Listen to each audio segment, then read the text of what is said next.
Now, Jack Leslie is a footballer you've probably never heard of. But fans of Plymouth Argyle are starting a campaign to have a statue of him erected in the city.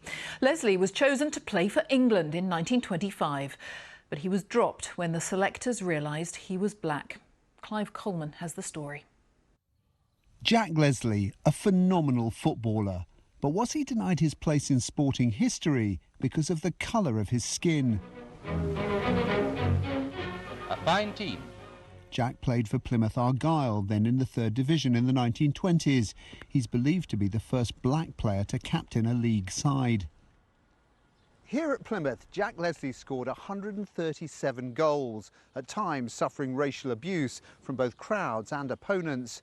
But in 1925, the club manager called him into his office and gave him some thrilling news.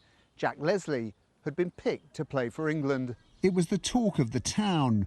But when the papers came out some days later, Billy Walker of Aston Villa was in the team. Jack was named as a travelling reserve. He never travelled. England struggled to a 0-0 draw in Belfast, while Jack scored twice in Plymouth's 7-2 victory at home to Bournemouth. What happened to Jack has passed into family history. And then you've got the wedding picture there, which is just lovely, isn't it? Well, they looked so happy, didn't they? We certainly did. Lovely picture. Yeah.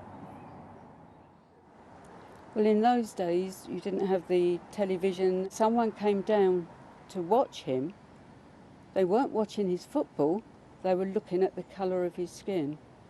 And because of that, he was denied the chance of playing for his country.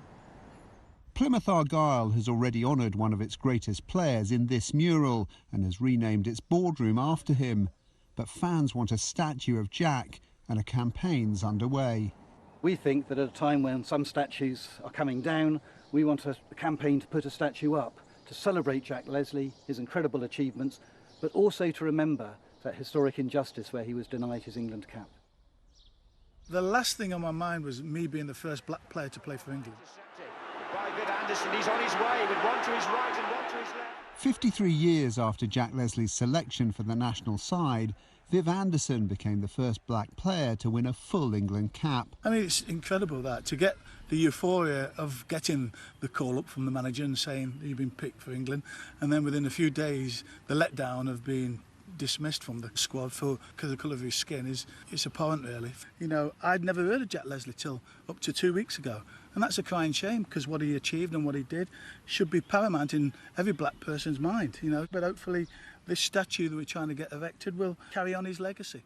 After his playing days, Jack returned to his trade as a boilermaker before ending his working life in the boot room at West Ham, where he cleaned mud from the boots of England stars Bobby Moore and Geoff Hurst. Hardly fitting for a man who should have been remembered alongside them, and now perhaps will be. Clive Coleman, BBC News.